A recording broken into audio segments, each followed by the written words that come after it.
चलिए खबरों में आगे बढ़ते हैं। अब बात करते हैं अर्थव्यवस्था को लेकर। तो बता दें आपको कि आज अर्थव्यवस्था को लेकर वित्त मंत्री निर्मला सीतारमण ने प्रेस कॉन्फ्रेंस की। तो केंद्र सरकार ने अर्थव्यवस्था में मांग को बढ़ाने के लिए आज कई महत्वपूर्ण ऐलान किए हैं। वित्त मंत्री निर्मला सीतारमण ने प्रेस कॉन्फ्रेंस में कहा कि अर्थव्यवस्था में मांग को बढ़ाने के लिए कई कदम उठाए जा रहे हैं। मांग को प्रोत्साहित करने के लिए सरकार उपभोक्ता खर्च और पूंजीगत व्यय बढ़ाने के लिए उपाय कर रही है। सरकार एलटीसी, कैश वाउचर्स और फेस्टिवल एडवांस स्कीम लेकर आई है।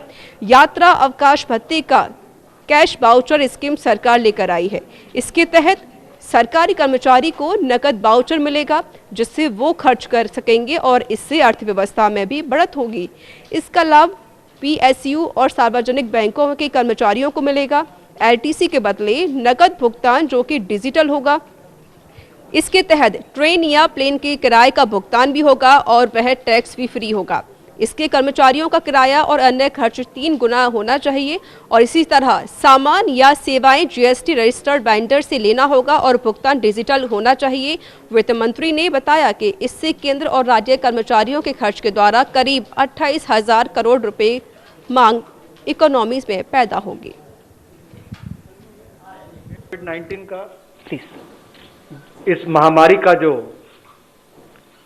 प्रतिकूल प्रभाव अर्थव्यवस्था पर पड़ा है वो सब आपके सामने है। लेकिन उस समय भी गरीबों की और कमजोर वर्ग की मदद मोदी सरकार करती रही और माननीय वित्त मंत्री जी ने उस समय भी प्रधानमंत्री गरीब कल्याण पैकेज की घोषणा की थी और आत्मनिर्भर पैकेज की घोषणा की थी और जिससे ग्रामीण क्षेत्रों में मांग भी बढ़ी। और उसका बड़ा कारण था कि 80 करोड़ लोगों को 8 महीने तक अनाज देना और 1 लाख करोड़ से ज़्यादा 1,01,000 करोड़ एमजी नरेगा में उसमें उपलब्ध करवाना और लगभग 68,000 करोड़ से ज़्यादा आपके खातों में सीधे तौर पर जो डाले गए उससे उसका लाभ भी पड़ा।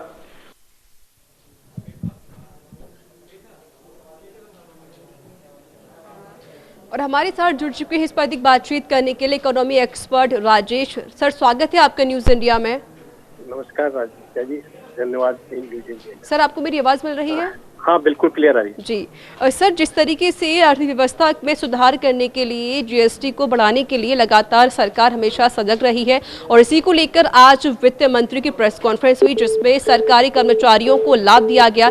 यानी कह सकते हैं कि शायद इसमें सरकारी कर्मचारियों को दिवाली से पहले तोहफा दिया गया है। क्या कहेंगे आप?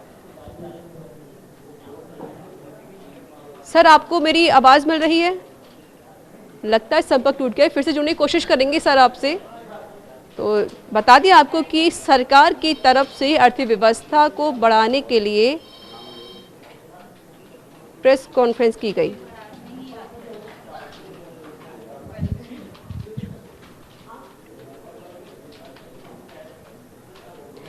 तो सरकार ने एक बड़ी राहत और बड़ा पैकेज कर्मचारियों को दिया गया है। इकोनॉमी में मांग बढ़ाने की कोशिश की गई है तो आम जनता के फायदे के लिए यह स्कीम लाई गई है। एलटीसी, कैश वाउचर स्कीम जैसे कई और कार्यक्रम किए गए हैं जिसमें सरकार ने एक राहत पैकेज दिया है। तो इकोनॉमी में मांग बढ़ाने की कोशिश की जा रही थी। इसको लेकर वित्त मंत्री निर्मला सीतारमण ने प्रेस कॉन्फ्रेंस की और आम जनता के फायदे के लिए स्कीम लेकर आए गए जिसमें कर्मचारियों को 10,000 रुपये का फेस्टिवल एडवांस दिया जाएगा और साथ ही साथ इकोनॉमी में मांग को बढ़ाने के लिए कई और ऐलान किए गए हैं। एलटीसी, कैश वाउचर्स स्कीम जैसे कई ऐलान किए गए और इस वाउचर से जो कर्मचारी हैं वो अपना खर्च वहन कर सकते हैं।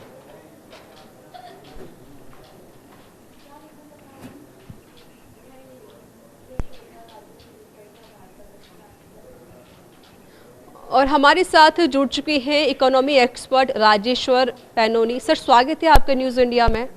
धन्यवाद आपका। सारे आपके बिल्कुल सर, आपकी आवाज़ उस वक्त हमारे पास नहीं पहुंच पा रही थी। सर, जिस तरीके से सरकार की तरफ से भी पूरी कोशिश की जाती है कि अर्थव्यवस्था को सुधारा जाए, जीएसटी को, जिस तरीके से जीएसटी पूरी डाउन हो चुकी है उसको उठाया जाए, लेकिन आज वित्त मंत्री ने प्रेस कॉन्फ्रेंस दी और इसके दौरान उन्होंने कर्मचारियों को बड़ी राहत और पैकेज दिया है। क्या कहेंगे आप? ने अच्छा किया, और ये डिमांड काफी दिन से हो रही थी कि गवर्नमेंट को कम फॉरवर्ड होना पड़ेगा, कुछ न कुछ पैसे डालने पड़ेंगे, चाहे सैलरी के नाम से दें चाहे किसी भी नाम से दें, कि वही पैसा रूट होगा। और इन्होंने आज के दिन बड़ा अच्छा काम किया कि जो डेबिट कार्ड के थ्रू दे रहे हैं, चाहे पेमेंट वाउचर के थ्रू दे रहे हैं, लगभग 10,000 रुपए का तो इन्होंने सबको कहा है कि एम्प्लॉइज को एडवांस देंगे, वो लगभग 4,000 करोड़ रुपए का आसपास बनता है।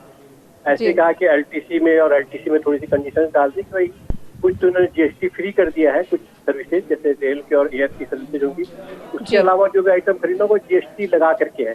उसमें भी लगभग सरकार जो है कहती है कि 5 या 675 करोड़ रुपए तो सेंट्रल गवर्नमेंट का है, पीएसयू का शेयर, बैंकों का शेयर होगा करीब 1900 करोड़ रुपए का।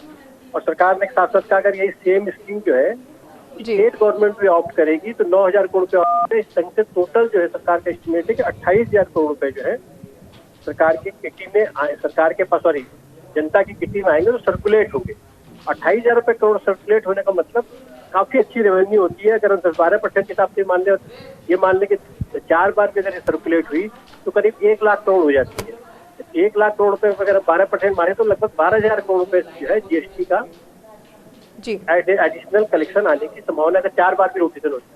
और इन्होंने साथ साथ ये कंडीशन भी लगा दी कि 31 मार्च 2021 तक कंप्लीट आपको खर्चे करने हैं।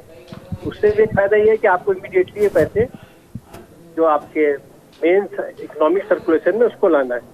इसके अलावा भी सरकार ने और कुछ घोषणाएं करी है, 50 ईयर्स के लिए उसने कहा है कि आप स्टेट गवर्नमेंट को भी फंडिंग करेंगे, जो 50 ईयर्स का लोन देंगे, लगभग 50,000 करोड़ रुपए का लोन था है, इंटरेस्ट फ्री, मतलब 50 साल तक के लिए या 50 साल में जो कैपिटल एक्सपेंडिचर हो उसके लिए।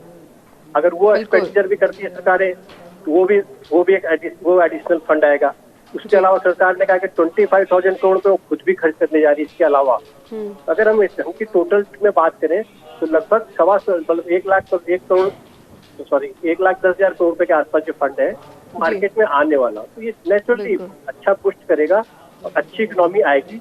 और जिस ढंग से वो, यानी सर कह सकते हैं जिस तरीके से कोविड-19 की वजह से भारत की जो अर्थव्यवस्था है वो जो खराब हो गई थी उसको पटरी पर लाने की पूरी कोशिश की जा रही है। बहुत बहुत शुक्रिया सर हमसे बातचीत करने के लिए।